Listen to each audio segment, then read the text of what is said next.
Hi പ്രിയമുള്ള സുഹൃത്തുക്കളെ, ഇസ്ലാം എന്ന ഒരു മതവും കുറെ മുസ്ലിങ്ങളും ലോകവ്യാപകമായി പ്രതിസന്ധിയാണ്. ലോകത്തെ ബാധിച്ചിരിക്കുന്ന ക്യാൻസറായി മാറിയിരിക്കുന്നു ഈ മുസ്ലിം തീവ്രവാദം.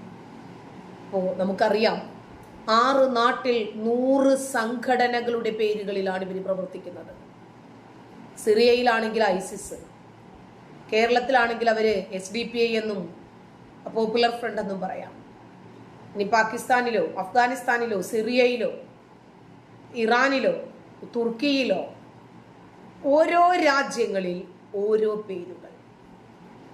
ഹമാസ്, ഹിസ്ബുള്ള, ഹൂതികൾ, അൽ ഖ്വയ്ദ, ജെയ്ഷെ മുഹമ്മദ്, ഇങ്ങനെ പല പേരുകളിലായി ഇവർ ഓരോ സംഘങ്ങളായി സംഘടനകളായി ഓരോ നേതൃത്വങ്ങൾ അങ്ങോട്ട് ഏറ്റെടുത്തിട്ട് ലോകവ്യാപകമായി പ്രശ്നങ്ങൾ സൃഷ്ടിക്കുക. ഒരു കിതാബ് കാരണമുണ്ടായ പ്രശ്നമാണിത്. 6-ാം നൂറ്റാണ്ടിലെ ഒരു ഗോത്ര നേതാവിന്റെ തലയിൽ ഉരുത്തിരിഞ്ഞ ആശയമുണ്ടാക്കിയ പ്രശ്നങ്ങളാണിതെല്ലാം. ഒരുപക്ഷെ മുഹമ്മദ് എന്ന ഒരു നേതാവ് പിറവി കൊണ്ടില്ലായിരുന്നെങ്കിൽ, ഇസ്ലാം എന്ന ഒരു മതം തന്നെ ജനിച്ചില്ലായിരുന്നെങ്കിൽ ഇത്രയധികം തീവ്രവാദ സംഘടനകൾ ഉടലെടുക്കുമായിരുന്നില്ല. ഇത് തുറന്നു പറയുമ്പോൾ എന്നെ നിങ്ങൾക്ക് സംഖ്യയാക്കാനാണ് താല്പര്യമെങ്കിൽ അത് ഞാൻ ഏറ്റെടുക്കുന്നു. സത്യം പറയുന്നവരൊക്കെ സംഖ്യയാണെങ്കിൽ അത് സംഖ്യകൾക്ക് കിട്ടുന്ന പ്രിവിലേജ് ആണ് എന്ന് കണക്കാക്കിയാൽ മതി. രാജ്യത്തിനു വേണ്ടി സംസാരിക്കുമ്പോൾ, രാജ്യവിരോധികൾക്കെതിരെ സംസാരിക്കുമ്പോൾ, രാജ്യത്തിന്റെ നിലനിൽപ്പിനെ ബാധിക്കുന്ന ക്യാൻസറുകളെ കുറിച്ച് സംസാരിക്കുമ്പോൾ നിങ്ങൾക്ക് വേദന തോന്നുന്നെങ്കിൽ അല്പം മാറി നിന്ന് നെഞ്ചിലിടിച്ച് നിലവിളിച്ചു എന്ന് മാത്രമേ ഈ വിഷയത്തിൽ പറയാനുള്ളൂ.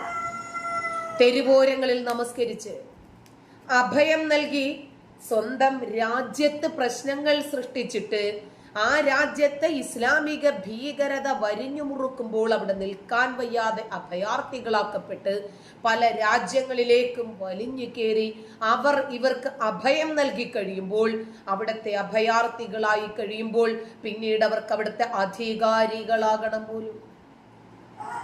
യൂറോപ്യൻ രാജ്യങ്ങളിലൊക്കെ ഇവർ വിതച്ചത് ഇതാണ്. അപ്പോൾ ഇവരെന്താണോ വിതയ്ക്കുന്നത് അതിവർ കൊയ്തെടുത്തേ മതിയാകൂ. നമ്മൾ എന്ത് വിതച്ചാലും നമുക്ക് ലഭിക്കുന്നതും അത് തന്നെയായിരിക്കും. നമ്മൾ മറ്റുള്ളവരുടെ സമാധാനം കവർന്നെടുത്തിട്ടാണ് മുന്നോട്ട് പോകുന്നതെങ്കിൽ നമുക്ക് എല്ലാ കാലവും അങ്ങനെ മുന്നോട്ട് പോകാൻ കഴിയില്ല. തീർച്ചയായിട്ടും നമ്മുടെ സമാധാനവും തകർക്കപ്പെടും. നമ്മൾ പല ജീവിതങ്ങളും നശിപ്പിക്കാൻ ശ്രമിക്കുമ്പോൾ, പല മതങ്ങളും പല ആശയങ്ങളും പല ഗ്രന്ഥങ്ങളും നശിപ്പിക്കാൻ ശ്രമിക്കുമ്പോൾ നമ്മളും അതുപോലെ തന്നെ നശിപ്പിക്കപ്പെടും എന്ന വസ്തുത മുസ്ലിങ്ങൾ അറിയാതെ പോയി. അവരത് ചിന്തിക്കാതെ പോയി. ഈദ്ഗാഹിന് ശേഷം എന്താ മുസ്ലിം പുരോഹിതൻ പറഞ്ഞത്? ഇന്ത്യ പിടിക്കാൻ സമയമായി. നമ്മൾ മെജോറിറ്റി ആയി കഴിഞ്ഞു. ലോകം മുഴുവനും നമ്മളുടേതാക്കി മാറ്റണം എന്ന ദൗത്യം, ഭാരിച്ച ദൗത്യം അള്ളാഹു നമ്മളെ ഏൽപ്പിച്ചതാണ്. അതുകൊണ്ട് ആ ദൗത്യം നിറവേറ്റാൻ നമുക്ക് സമയമായി. ഇന്ത്യ മാത്രമല്ല നമുക്ക് പിടിക്കേണ്ടത്,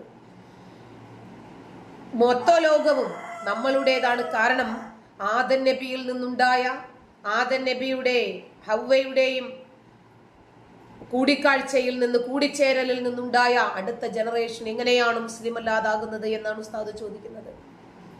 സാധാരണഗതിയിലുള്ള മദ്രസ പൊട്ടന്മാരെ പറ്റിക്കാൻ, അവരെ കബളിപ്പിക്കാൻ, അവരെ പ്രകോപിതരാക്കി രംഗത്തിറക്കാൻ ഇത് തന്നെ മതിയാകും. കേരളത്തിലുമുണ്ട് ഇതുപോലത്തെ മതപുരോഹിതന്മാർ.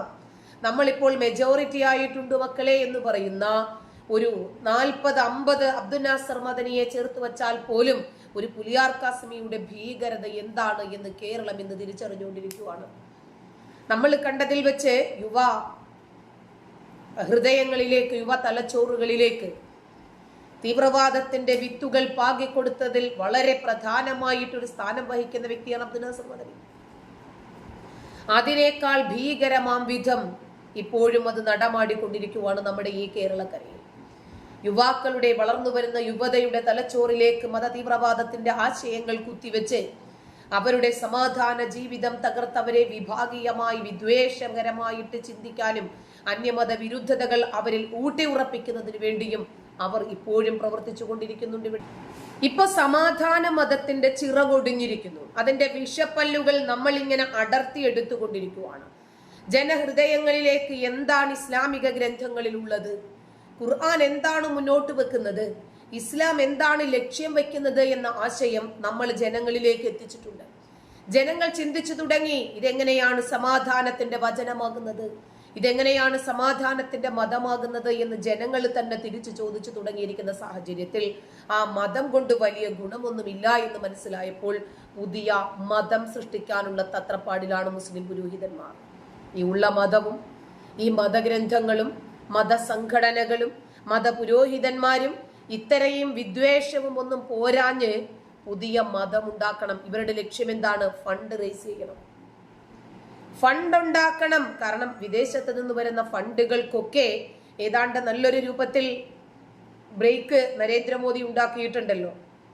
നമ്മുടെ ചോദ്യം, ഈ 6-ാം നൂറ്റാണ്ടിന്റെ കിതാബിനെ നവീകരിക്കാൻ നിങ്ങൾ തയ്യാറാണോ? ഈ കാലഘട്ടത്തിന് യോജിക്കാത്ത, രാജ്യത്തെ ജനാധിപത്യത്തിനും മതേതരത്വത്തിനും ദേശീയതയ്ക്കും നിരക്കാത്ത, സൗഹാർദ്ദത്തിന് നിരക്കാത്ത അന്യമത വിരുദ്ധതകളുടെ കൂമ്പാരമാണ് ഖുർആനിലുള്ളത്. അത് നിങ്ങൾ റെഡ്യൂസ് ചെയ്യാനും തിരുത്താനും തയ്യാറാണോ? എന്നിട്ട് പുതിയ ഒരു ഗ്രന്ഥം ഒന്ന് ഇറക്ക്. അവര് ബൈബിള് പുതിയ നിയമം ഇറക്കിയതുപോലെ.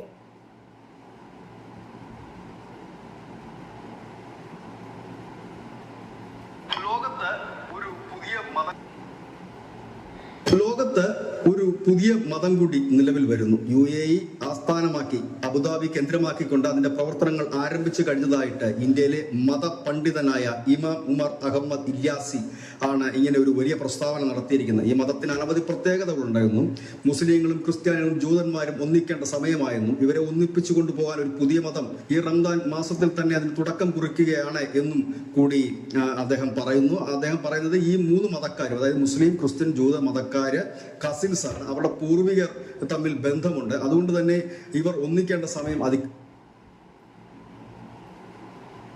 അതിക്രമിച്ചിരിക്കുന്നു. ഇവർ പരസ്പരം ശത്രുതയിലാണ്. ആ ശത്രുത മാറ്റേണ്ടതായിട്ടുണ്ട്. മാറ്റി ഒറ്റ മതമായി പോകുക. അതിന്റെ ഒരു പേര് ഇപ്പോൾ അവർ പരിഗണിക്കുന്നത് അബ്രഹാമിക് വൺ ഫെയ്ത്ത് എന്ന് പറയുന്ന ഒരു മതമാണ്. അബ്രഹാമിക് വൺ ഫെയ്ത്ത് എന്ന് പറയുന്ന മതത്തിന്റെ ഈ പേരായിരിക്കും പക്ഷേ മതത്തിന് ഉണ്ടാകുക എന്ന കാര്യം കൂടി പുറത്തു വരുന്നു. ഏതായാലും ജൂതന്മാരെയും ക്രിസ്ത്യാനികളും മുസ്ലിങ്ങളെയൊക്കെ ഒന്നിപ്പിച്ചുകൊണ്ട് സമാധാനത്തിന്റെ മതം എന്നാണ് പറയുന്നത്. ലോകത്തെ എല്ലാ മതങ്ങളും സമാധാനത്തിന് വേണ്ടിയിട്ടാണ് നിലകൊള്ളുന്നത്. സമാധാനം എത്രത്തോളം ഉണ്ടെന്ന് എല്ലാവർക്കും അറിയാവുന്നതാണ്. അതിനിടയിലേക്കാണ് അബുദാബി കേന്ദ്രമാക്കിക്കൊണ്ട് പുതിയ ഒരു മതം വരുന്നു, അബ്രഹാമിക് വൺ ഫെയ്ത്ത്. മുസ്ലിം നല്ലത് അല്ലെ? കാരണം ഇപ്പൊ ഉള്ള സമാധാനം ഏതാണ്ട് ജനങ്ങൾക്ക് ബോധ്യപ്പെട്ടു എന്ന് അവർക്കും മനസ്സിലായി.